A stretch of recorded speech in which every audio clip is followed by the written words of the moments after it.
Today's video comes from Punta Maria, another camp in the north of the Kruger National Park. And we have recently returned from a trip to Crook's Corner.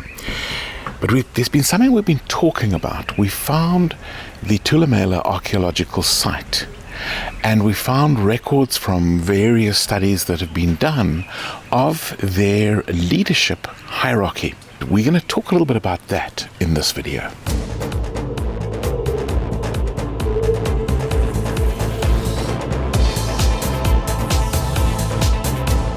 This Tulamela site goes back some 600 years, and it relates as part of the greater Zimbabwe civilization of that period.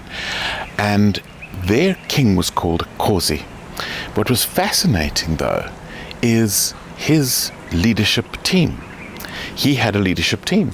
He had a messenger, the person who did, I guess in some ways, the marketing, but certainly communications came through the messenger. There was a herbalist, I guess wellness, if you want to relate that to current day things, and then the brother and the sister, and the brother more of an executor of the will of the Kosi, and the sister kind of like a learning and development HR kind of a role, because she was responsible for the succession for the king when the king passed. And so that's a really, really interesting combination. What an interesting story. And our quote this week comes from John Maxwell. And John says the following: "If you want to do a few small things right, do them yourself. If you want to do great things and make a big impact, learn to delegate."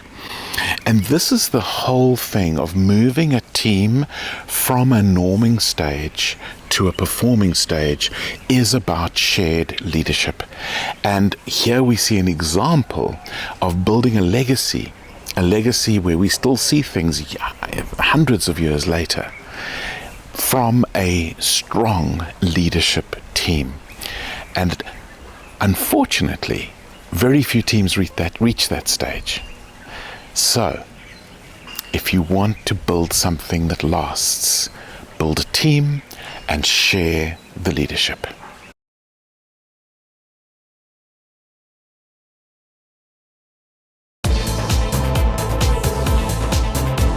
If you like this video, why not hit subscribe?